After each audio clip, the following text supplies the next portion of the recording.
N'importe billet lundi le 27 novembre 2023. Billet lundi le 27 novembre 2023. Ambe ala fouka, ala barkada. Minye samedi don, no le 25. Anye wole bla malendo ma. Ka fo sogo jeni bambulu, kidal feti bi ambulu. Malendon oye wole jabi akabu hakilima. Sali fara foka mogo jodala. Sali fara ya fame wala fo mogo segina kofe. Mogo segina kata so ka malenden che ani muso demseni mabakoro. Mogo fen tara anga wole jabi ka au fo ka wali nyumandon. Ala ka usara ewa ala kan jelento ala kana jekandi jama. Franchement akara nimise wasa danye. Mogo min tumbe kena kono akabu hakilima. Beta fo mogo basaba nikola. Anye sali minta sali dogora ya famia bala jama min tumbe akabu hakilima har nan tunye bersi d'État a tumbe fa tellement que Mali kanube Mali do na bi akabu hakilima malien den fen sen jora keneka aw besrabe ala bolo ka tla ka nyini aw fe an jolen ka to ka faso kumabo an jolen ka to ka anga nyamogo deme an jolen ka to ka Mali sega dambe kono ni ya me asime bi awdu ni ya me Mali bi population do ni aw te Mali tse ka ke foye nyamoro munu fana be an kuna ni Mali do nyu bla dongo do bila obeke komi jege ni jege be jila ni ji bo akoro do o jege fanga bane pew fanga mi be ni nyamoro nu na bi Mali do ndo e wa bara fen be ka ke bi population do ya famia bala ka aw fo ka wali nyumando mo fen tumbe keneka zeska mete ya famia bala minye CSDM ye ha ani fils de Mali nunu ani bing bâtiment mogo fen tumbe keneka association fen tumbe ka o bela jerelen fo harbi ala ka anjelento ala kana je kandi jiama mogo tumbe akabu hakilima kanga muso ba no Nasra Sako madame la présidente il faut lendo kosobe ani mogo fen liti damne nyogon fe wallahi ni Nasra te antigara chaman ba de la ni Nasra te antigara chamana parce que chama Maliko dabla Nasra Sako ki fo ki wali nyumando aye dumini tobi akabo hakilima aye sengeke akabo hakilima ha depuis ni ko infora atra ya famia bala na fe unsa ha ka yele nu escalier la ka tobli ke ka courant jina ka soko na ka ni beke faso kama Nasra Sako ambe nyogombulu madame Sako Nasra Traoré on a ensemble fo saya do forla dana ka do forla kanuka ambe nyogombulu fo saya ka malien che ani muso fo ya famia bala anga choroba do tara u nyadara anka u kasira kwambe bara mina ko har sura sutala kwambe bara mina kwa ka bo hakilima mogo do nyadara anka u kasira de quoi non menko akara ni kuba do fo quoi ne rebe kasini kenen kan quoi ni kumba do fo ne rebe kasini kenen kan billahi ja ni be tinya sraka malendo be saiko quoi ni be tinya sraka choroba ni musoba demsani be de be kife billahi ne yɛrɛ tun bolo ko an ma se yɔrɔ dɔ la ja an tɛmɛna o bɛɛ kan ni Asimi bɔra yen videomaniw de dalen b'a kan billahi min kali ala la ni Asimi bɔra yen bi jolimandiya ani ka maliyɛndenw ka k'i fɛ o ye videomaniw de ala ka barika dɔ tiɲɛna an b'a ɲini ala fɛ fana mɔgɔw kɛra an fɛ kun min kama n'o ye danbe ni kɛwale ni hɔrɔnya ye an b'a ɲini ala fɛ ala kana bɔ o sira kan wallahi foyi tɛ hɔrɔnya bɔ ne ye bonya sɔrɔ o don a ka bon hakilima Jason Trotsky a ye bonya sɔrɔ a ka bon hakilima wallahi Nasra Sako an zeska mete an bɛɛ bonya sɔrɔ a ka bon hakilima mun de y'a kɛ danbe ni kɛwale n'an ye danbe bila don o don mɔgɔw b'an bila n'an ye tiɲɛ bila don o don mɔgɔw b'an bila maliyɛndenw tɛ mɔgɔ si kɔ bi o bɛ ala de kɔ o bɛ tiɲɛ de kɔ n'i ye tiɲɛ bila dɔrɔn o b'i bila hali Asimi n'a ye tiɲɛ bila bi ni mɔgɔ tugura kɔ i k'a fɔ ma ko t'o mɔriya ka an kanubagaw fo ka maliyɛnden bɛɛ fo mɔgɔ fɛn y'a sen bɔ a kɔnɔ kɔrɔ i y'a faamuya b'a la ka taa Kidali fɛti la ka taa sogo jeniyɔrɔ la aw bɛɛ sara bɛ ala bolo ala k'aw sara kɛ arijinɛ ye cɛkɔrɔba fara musokɔrɔba kan mɔgɔ fɛn tun bɛ k'aw bɛɛ lajɛlen fo nka cɛ walahi depuis ala kan da an ye jamalabɔ joli kɛ faransi yan depuis an bɛ CDR kɔnɔ arasako la ka jamalabɔ kɛ ka fɛn bɛɛ kɛ mɛ jama bɔra nin sen depuis ala kan da ma ɲɔgɔn ye quoi nko plus fana yɔrɔ in tun ka jan dɛ an ye sali lu yɔrɔ min na a tun bɛ fɔ campagne de la a tun bɛ fɔ lahara de mɛ mɔgɔw ye ko sugu bɛɛ kɛ i y'a faamuya bala ka taa kɛnɛ kan mɔgɔ minnu fana ma se ka adresse ye a ka bon hakili ma mɔgɔ minnu fana ma se k'an ka wele mɛn o fana ka bon hakili ma dɔw yɛrɛ dimina ne kɔrɔ quoi ko pour que ne ma fɔ olu ye ko pour que ne ma fɔ olu ye nka cɛ malendo asrabe ala bolo harbi amba nyini aw fe anga to asimi ko anga asimi deme anga to chinya ko ya famia bala foito odebo asimi min fana ni malon be ka kife bi do wara tede ibe chinya min ka ne chinya bla dro o ikelen fu fala kiye ya famia bala ni ya menya mo fana ko mo do ni ko mo te abe ko ni tara jegata ka bo jila ka tabla chenchen san fa tse ka fo ka yere malika jobi grâce à malendo nyamro ka clé grâce à la population, parce que la population de Nin dans le pays, elle est maka. Population de Nin, qu'elle est, elle est sur la soute, n'a fangala. En bas, il y a Assimi fait, il y a 5 colonels fait. Aïto Nisraïn, ka malin d'un bébé a fait. En y a wole blam roma. Ko feti bamboulou, anga sur la soute, donna kidali. Malin d'un betara keneka. Mon koso, obeka baranyuma minke. Na e baranyuma bladron, ou ya ukele samia boye, ala kankisi oma. An fajara anga foli biye Mohamed Bari ki fo ki wali ɲuman dɔn an bɛ don an sigukunba kɔnɔ an sigukunba o ye mun ye Mali Burkina Niger i y'a faamuya bala o ye jɛkulu dɔ sigi sen kan ko IS nga cɛ n'an bɛ taa an bɛ se walayi nin ye Afiriki jɔlen de ye pewu nin y'an tagalen de ye quoi nin y'an tɛmɛ sake an tɛmɛna Europe la quoi an tɛmɛna hali Amerika an tɛmɛna olu la bilahi ɲɛ kali ala la n'an tora nin sira in kan tubabu bɛ taa bɔrɔ ta Afiriki i y'a faamuya bala hara tɛ min a min ye Mali Burkina Niger o ye jɛkulu dɔ sigi ko IS IS in an ka wari o bɛna dilan hara tɛ min an ka passeport bɛɛ lajɛlen bɛna kɛ kelen ye an ka banque mondiale olu jɔtɔla don i y'a faamuya la an ka terrain olu sake Mali Burkina a bɛɛ kɛra jamana kelen de an ka passeport bɛɛ kɛra kelen ye an ka wolosɛbɛn a bɛɛ kɛra kelen ye an ka banque bɛɛ kɛra kelen ye an ka monnaie kɛra kelen ye an ka fɛn bɛɛ lajɛlen bɛna kɛ kelen ye o sigi ka fɔ kɛra o baara kɛra ka ban o siɲɛturu a fɛn bɛɛ an bɛnna bɛɛ ka a tɔ ye dɔrɔn baaraw ka daminɛ o ko nin sigilen sen kan BCEAO olu ye o kuma mɛn dɔrɔn o ni vitesse de taara Ibrahim Traoré fɛ yen nɔ parce que o tɛ se ka taa Asimi fɛ yen n'u taara Asimi fɛ yen nɔ a bɛ ko dɔw ka garankɛ ma min da bagolo kan u bolila ka taa Ibrahim Traoré fɛ yen nɔ k'o k'a kɛ ala kama kira kama i y'a faamuya bala an ka mɔnɛ ko ninnu to yen olu bɛna solution bɛɛ ɲini walasa degun min bɛ Mali Burkina Niger kan solution bɛ se ka sɔrɔ a la cogo min na sanction min tun dara Niger kan olu bɛna fɛɛrɛ kɛ ka wari labila Niger bɛ se k'a yɛrɛ dɛmɛ cogo min na o bɛna fɛɛrɛ kɛ an b'a fɔ BCEAO mɔgɔ ma ko trop tard ala ka hinɛw la k'u dayɔrɔ sumaya anw bɛ fɛ ka bɔ jɔnya de la an tɛ fɛ ka segin jɔnya la anw bɛ fɛ ka CFA yɛrɛ de i y'a faamuya bala ka bila poubelle kɔnɔ an mago tɛ BCEAO ka dɛmɛ la bi an mago tɛ BCEAO ka dɛmɛ la sini nin ye dɛsɛ de don min na tɔɔrɔ tun bɛ anw kan BCEAO ye wari datugu anw y'an ka président jugusago gɛn don min na président minnu tun bɛ ka anw faga président minnu y'anw kumanda hɛrɛ ma o ni Faransi tɛgɛ tun bɛ ɲɔgɔn bolo ka Mali ci ka Mali danbe bɔ a la an y'o président ninnu gɛn ka bɔ an ka jamana kun na walasa an bɛ se ka lafiya cogo min na BCEAO n'a nɔfɛmɔgɔw u ye sanction da anw kan ko anw ye coup d'état kɛ o de kɛ président fɔlɔ de ye coup d'état kɛ anw na ka sanction da an kan an yɛrɛ kunna wari k'u sen da a kan o don tɔɔrɔ tun bɛ malidenw kan a ka bon hakili ma an ye tɔɔrɔ ku ka sɛgɛn ku ka ɲɛni ku ka degun ku ka fɛn bɛɛ ku alihamudulila rabil alamin bi an kun kɔrɔtalen don Afiriki kɔnɔ BCEAO ma miiri o don i y'a faamuya bala ko kɔngɔ bɛ anw na ko sɛgɛn bɛ anw na ka an kunna wari ka bloquer BCEAO la bi an bɛ ka solution sɔrɔ kow la BCEAO yɛrɛ b'a dɔn n'an y'an ka wari dilan n'an y'an ka monnaie dilan o ye BCEAO ko bannen de ye pewu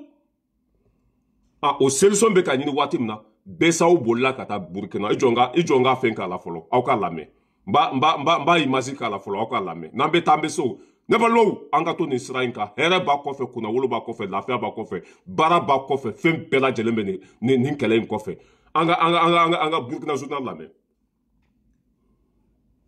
Oui, ce journal, le capitaine Ibrahim Traoré a reçu cet après-midi le gouverneur de la Banque centrale des États de l'Afrique de l'Ouest. Le face-à-face entre Jean-Claude Cassibrou et le président de la transition a porté sur la situation économique et monétaire de la zone UEMOA. Le point de l'audience avec Nyankiteda. Au plan économique, la croissance dans la zone UEMOA est au mieux de sa forme. C'est la quintessence de la déclaration du gouverneur de la BCEAO à l'issue de son tête-à-tête avec le chef de l'État. Jean-Claude Kassibrou est au palais de Koulouba pour faire le point de la situation économique, financière et monétaire au président de la transition burkinabé. En dépit des conditions monétaires et financières tendues au plan international, le patron de la Banque centrale des États de l'Afrique de l'Ouest note que la croissance se porte plutôt bien dans l'espace. Au plan économique, la croissance quand même reste solide.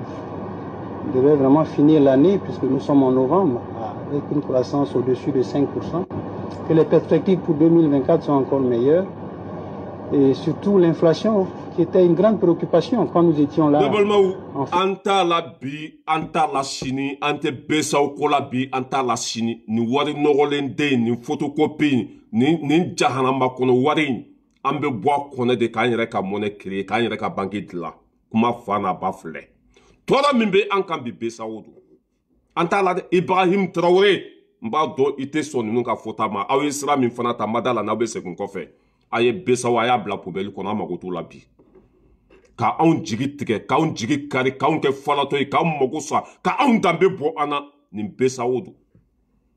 Tora be aun kanto mina ni besa odo ambale anga wari la. Ka aun kumane hera la ni besa odo yake. Bi aun ye hakina kurata ka sira kurata. Besa odo ni nyangata aun koro. Koni ala sona ko bena demeta ka nyasi ni jamana sabama. Ko bena war la bla ni jamana sabai. Anta ka wari fe. Wari mimbe aun ka jonye bi anta fe. Wari mimbe aun ka jugu sago anta fe. Wari miye aun dambe bo ana anta fe. Ka fo ni présence sabai. Malé mbauko, Burkinabe wauko, Nigérien mbauko, population bela jelembe au fe ka da kunjumen ka ayesra minta ayetanai. Ambe Kongo ku au nofe ka minoro ku au nofe ka gelea ku au nofe ka senge sugu be ku au nofe parce que abe sra min ka o de be laban o de tinyai au kana besa au ka wari mine ayu toyi domina amago tumbe besa au ka warla oye anje ala domina amago tumbe besa au ka demela oye anje ala parce que oye français ka wulude oye français ka jonde ya fa me bala o dambe tout là oye anje an kuna an yɛrɛ ka nafolo o ye anje ala k'u sen d'a kan ka banki ka datugu an ɲɛ bi anw kɛn bɛ ka sira kura ta k'an bɛna an ka wari dilan i y'a faamuya bala Mali Burkina an ka fɛn bɛɛ bɛna kɛ kelen ye i y'a faamuya an muso n'an denw a bɛɛ bɛna kɛ kelen ye an ka passeport bɛna kɛ kelen ye wolosɛbɛn bɛna kɛ kelen ye an ka transport a bɛɛ lajɛlen bɛna kɛ kelen ye avion transport Mali Burkina Niger nin jamana saba bɛna avion bila sen kan fɛn bɛɛ an bɛna hɛrɛ sugu bɛɛ sɔrɔ bi kafiriw ɲɛ bɛ o la o y'o ka nin lâche ninnu bila ka taa k'o ka taa delili kɛ walasa an bɛ se ka to olu kɔ komi wulu n'an ye nin sira in bila an tɛ don da la Mali Burkina Niger a ye sira kura min ta k'an ka monnaie k'an yɛrɛ ta ye k'an ka banque k'an yɛrɛ ta ye k'an ka fɛn bɛɛ k'an yɛrɛ ta ye o de ye tiɲɛ ye o de bɛ laban o de bɛ Afiriki jɔ n'aw tora nin besaw in kɔ besaw ta t'a yɛrɛ Faransi de ta ye besaw ye Faransi de bɛ CFA dilan Faransi de bɛ fɛn bɛɛ a ye bɔ o hokumu ninnu kɔnɔ a ye hakilina kura min ta an ka taa o de bɛ laban o de ye tiɲɛ ye nka cɛ bilahi a to n'i ma to n'a to n'i kɔrɔ kelen b'a cɛ a to n'i ma to n'a to n'i kɔrɔ kelen b'a cɛ dɛ a fɔra aw ye k'aw ka sabali aw ma sɔn ka sabali k'aw de bɛ wari tigɛ aw de ta ye banque aw de a filɛ nin an jɛra aw ka banque kɔ bi ka jɛ aw ka monnaie kɔ bi an yɛrɛ bɛna an ka monnaie créer sans Afrique aw tɛ foyi ye sans Afrique besaw tɛ pas pareil a bi o bɛ kasi la bi u bolitɔ de taara Burkina depuis o y'a mɛn k'a fɔ k'an bɛna an ka monnaie créer u bolitɔ de taara ko sanction min taara Niger ka wariko la k'o bɛna fɛɛrɛ kɛ ka wari di Niger ma sɛgɛn min bɛ Burkina la degun min bɛ Mali ka wariko la k'o bɛna wari de bloquer o bɛna dɔ fara croissance kan va te faire foutre Zubi Karaye Fodes ala ka hinɛ aw la k'aw dayɔrɔ sumaya a y'an kɔ kiti min na ala ka nɔgɔya an bɛ tɛmɛ ka bɔ yen nɔ an bɛ taa an ka faama an ka sɔrɔsiw olu ye baara kɛ a ka bon hakili ma n'o de fɔ dɛ n ko kamera bɛ sanfɛ ni y'o fɔ jugu bɛ fan bɛɛ kɛ so ni magɔrɔni ye ko ni kamera tun bɛ sanfɛ ko terroriste tɛ taa kamera de bɛ sanfɛ bi foyi tɛ kɛ Mali ɲinɛ ma Ras Bala yira du l'homme tranquille depuis Paris foyi tɛ se ka kɛ Mali la bi terroriste y'a faamuya b'a la ka mobile fa bɔ mun na k'olu bɛ taa an ka dugu attaquer drone bɛ sanfɛ a y'a bɛɛ ci ka bɔ yen n'an ye kuma min fɔ wulibali don ala ta don parce que anw b'a dɔn ko nin bɛɛ kɔfɛ saya bɛ yen a n'i ma ɲuman kɛ i bɛ taa tasuma de sɔrɔ yen n'i ye ɲuman kɛ i bɛ taa arijinɛ de sɔrɔ yen n'i ye juguman kɛ tasuma i bɛ t'o de sɔrɔ yen ka fɛn fɔ dalu tɛ fɛn min na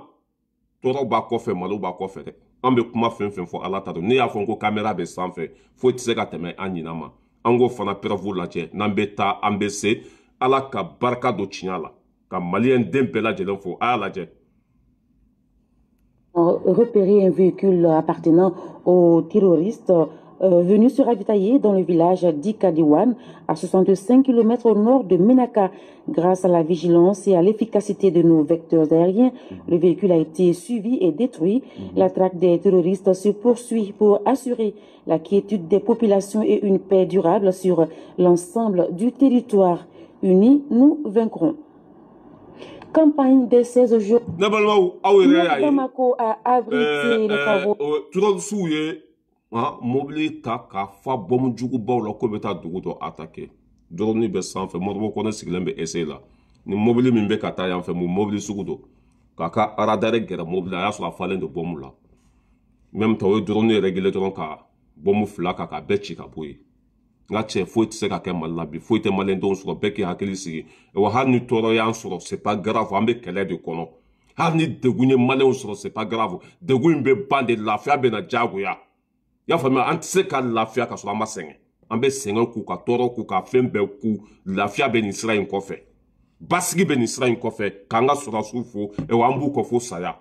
an ka sɔrɔdasiw aw bɛ baara min kan walahi maliyɛnden bɛɛ ɲɛ b'a la bi o don anw ye wele bila mɔgɔ ma k'aw donna Kidali samedi don an ye wele bila mɔgɔ ma k'aw donna Kidali maliyɛnden bɛɛ bɔra parce que aw ye baara min k'a bɛnna bɛɛ ma a diyara bɛɛ ye aw bɛ sira min kan bɛɛ b'aw kɔ bɛɛ b'aw fɛ aw kana nin sira in bila dɛ. An ye wele bila mɔgɔ ma k'aw donna Kidali i jɔ n bɛna jama yira aw la jama min bɔra a tɛ ku TGV kɔnɔ n bɛna yira aw la komi misigi b'a kɔrɔ n bɛ volume bɔ a la quoi misigi b'a kɔrɔ n bɛ volume bɔ a la kana taa an ka page minɛ quoi a lajɛ jama min bɔra filɛ aw ɲɛ bɛ jama la Asimi aw ɲɛ bɛ jama la Sali fara hali n'an tun ye Bercy ta tun bɛ fa. Anyamala ka Sali fa fo ka mɔgɔ jɔ da la a mun de ye nin kɛ aw bɛ sira min kan wa ni nin jamana kɔnɔdenw y'aw bila don o don aw tɛ papaga ye n'aw ye tiɲɛ bila ni ninnu y'aw bila aw bɛɛ kɛ samiyɛbo ye a ye to nin sira in kan an ka taa bɛɛ lajɛlen bɛ aw fɛ n'an bɔra yen nɔ an bɛ taa comment s'appelle Sierra Leone olu fana an ka cɛ coup d'état tun bɛna kɛ olu ka président na Afiriki bɛɛ de kun nɔ Sierra Leone ka cɛ a kunu o tun bɛ fɛ ka coup d'état kɛ président na a ma sira sɔrɔ président Somina a ye kogo ta k'i cun y'a faamuya b'a la ka boli biribiri o ma se k'a sɔrɔ y'a faamuya b'a la o seginna coup d'état kan tuguni a ma se ka ɲɛnabɔ en même temps mɔgɔ minnu tun bɛ fɛ ka coup d'état kɛ komi coup d'état ma réussi o taara kaso bonba ka bɛɛ kari ka kaso laden bɛɛ lajɛlen labɔ Sierra Leone coup d'état tun bɛ fɛ ka k'olu ka président na mais coup d'état a ma réussi quoi a ma se ka ɲɛnabɔ an bɛ dugawu de kɛ k'Afiri fɛn fɛn bɛ Afiriki kɔnɔ jɔnden fɛn fɛn bɛ Afiriki kɔnɔ ala ka bɛɛ ta tiɲɛ ala ka bɛɛ halaki ala ka bɛɛ kɛ jugu sago ye ala ka bɛɛ kɛ yoko fila ye an bɛ tɛmɛ ka bɔ yen nɔ an bɛ taa Faransi kɔnɔ n ka cɛ depuis Mali ye Faransi gɛn Faransi kɛra samiyɛbo ye depuis Mali ye Faransi gɛn Faransi kɔ jɛnina k'u ɲɛ jɛni k'u kɛ jugu sago ye n'o de fɔ dɛ n ko anw ka ala deli tun ye de Macron ka segin ka na pouvoir la parce que a t'a kunkolo kɔnɔ foyi tɛ yen ne fali b'o tɛ.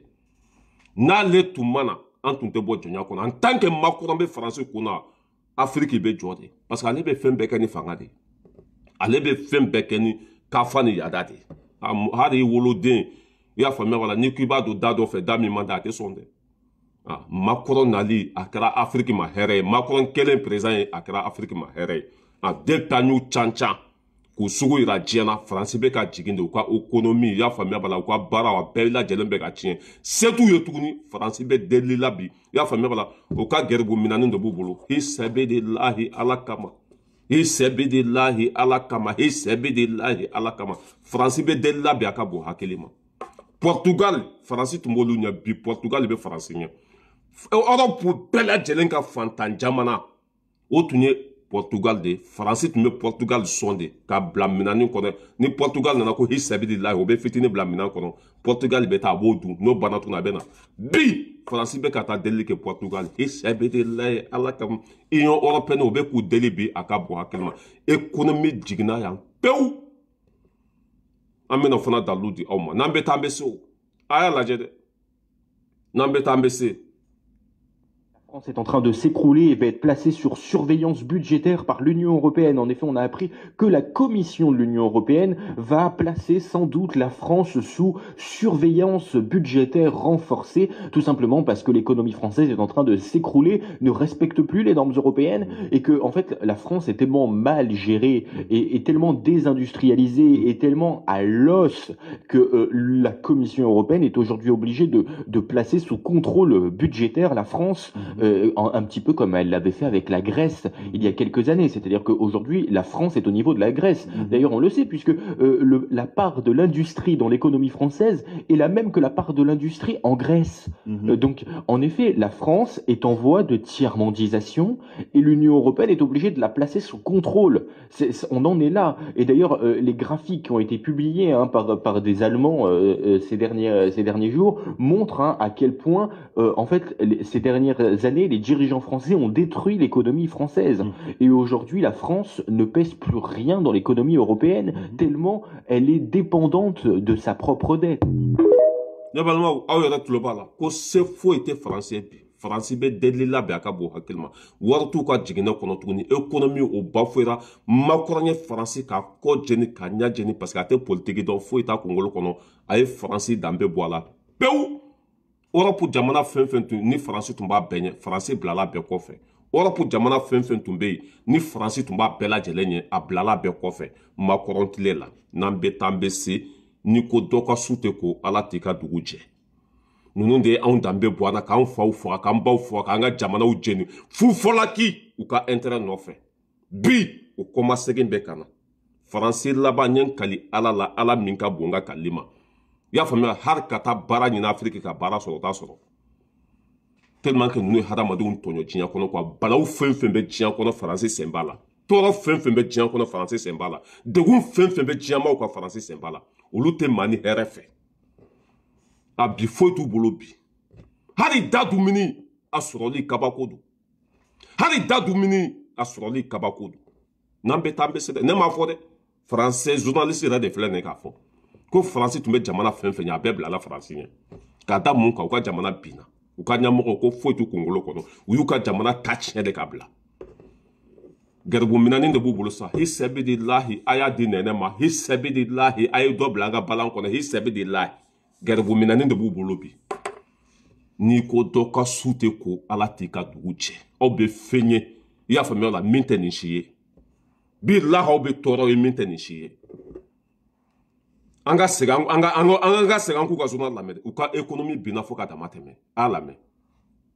La France est en train de s'écrouler et va être placée sur surveillance budgétaire par l'Union européenne. En effet, on a appris que la Commission de l'Union européenne va placer sans doute la France sous surveillance budgétaire renforcée, tout simplement parce que l'économie française est en train de s'écrouler, ne respecte plus les normes européennes et que, en fait, la France est tellement mal gérée et tellement désindustrialisée et tellement à l'os que la Commission européenne est aujourd'hui obligée de placer sous contrôle budgétaire la France. Un petit peu comme elle l'avait fait avec la Grèce il y a quelques années. C'est-à-dire qu'aujourd'hui, la France est au niveau de la Grèce. D'ailleurs, on le sait, puisque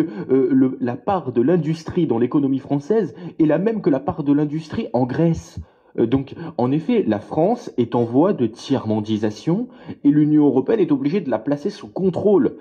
On en est là. Et d'ailleurs, les graphiques qui ont été publiés par des Allemands... Merci beaucoup, mon frère. Merci aw yɛrɛ bɛ bɔ n'aw yɛrɛ bilahi aw yɛrɛ bɛna bɛɛ di an ma yan an sigilen don k'aw lajɛ dɛ aw yɛrɛ bɛ tila ka na bɛɛ can tɛgɛ kɔnɔ an bɛ tila ka jouer yan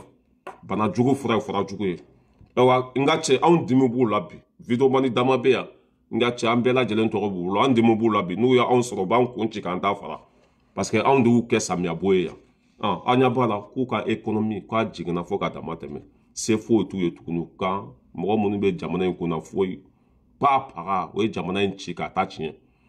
jamana in danbe bɔ a la pewu sɛgɛn b'u kan bi kɔngɔ b'u la bi minɔgɔ b'u la bi dɛsɛ b'u kan bi a ka bon hakili ma entreprise bɛɛ bɛ ka datugu entreprise foyi tɛ yen foyi tɛ yen a tɛ yen o bɛ delili de la bi union européenne nɔfɛ a y'a bila an ka balan kɔnɔ économie t'an bolo kunu olu de tun bɛ mɔgɔw sɔn bi mɔgɔw de bɛ k'olu sɔn n'an bɛ taa an bɛ se sans Afrique aw tɛ pa paga ye pa paga nin bɛɛ tun bɛ bɔ anw de kun RSA dɛ CAFU dɛ pititi patata o tun b'anw de ka jamana ci ka n'u ka jamanaw jɔ k'anw ka sanu suɲɛ k'an ka hɛrɛ bɛɛ suɲɛ ka tila hali anw ka wari an ka président tun b'a don camion de kɔnɔ ka na d'u ma an ka économie a bɛɛ tun bɛna di Afrique fɛn bɛɛ u ka entreprise tun bɛ baara kɛ Afrique kɔnɔ o tɛ impôt sara anw ɲɛ o tun bɛ an ka hɛrɛ bɛɛ de ta ka n'u ka jamanaw jɔ ka tila kɔni u sigi an da la k'olu ye droit de l'homme ye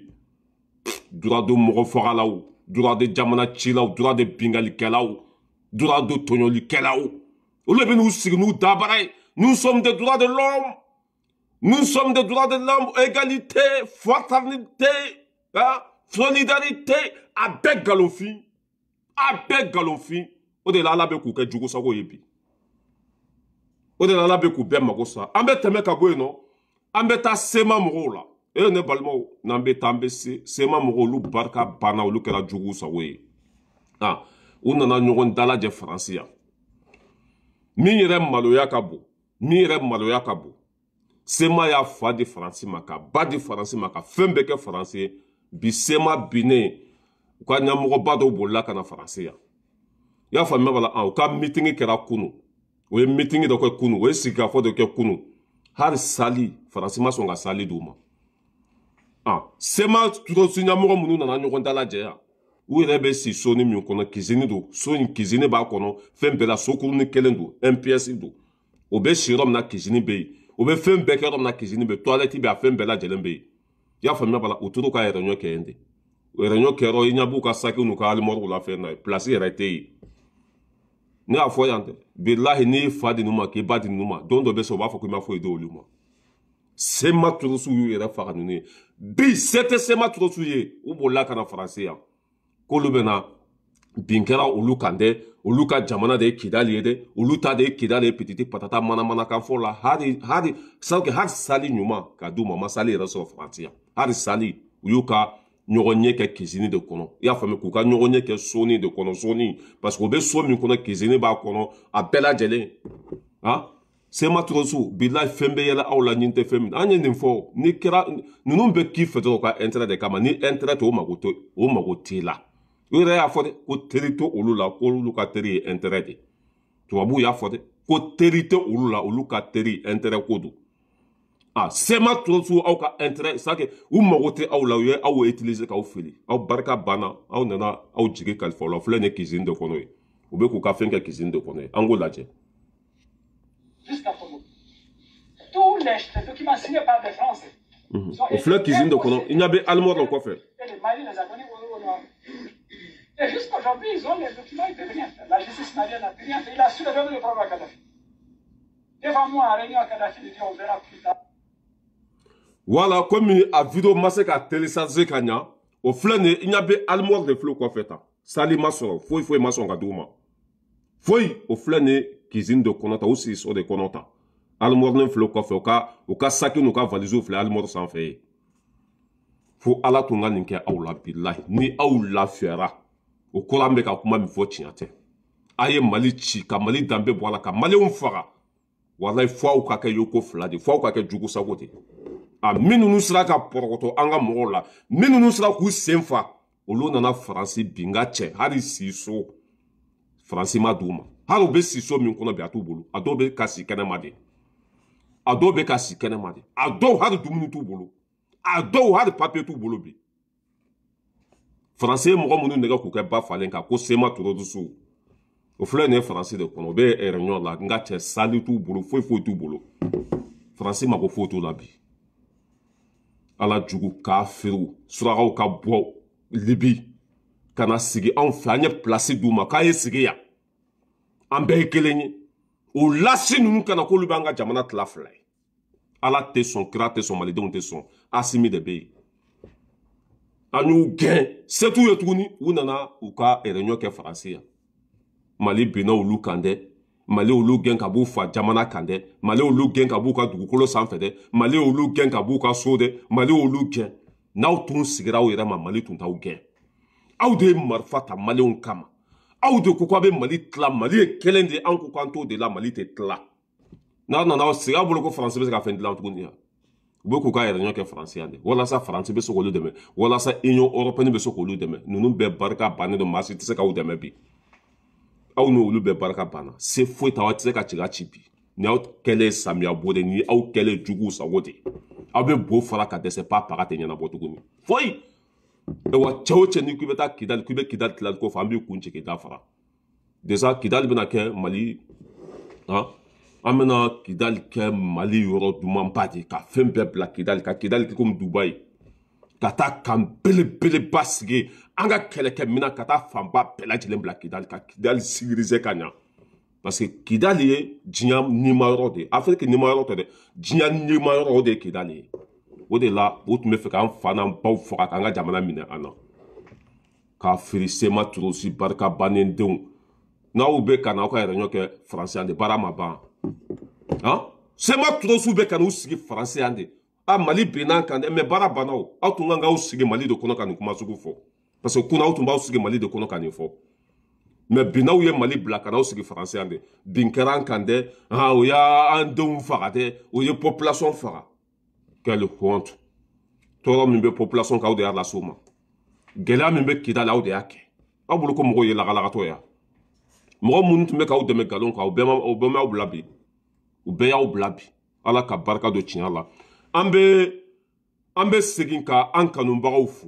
n bɛ segin ka an kanubagaw fo mɔgɔ minnu taara an ka wele jaabi mɔgɔ minnu taara an ka fɛti la mɔgɔ minnu taara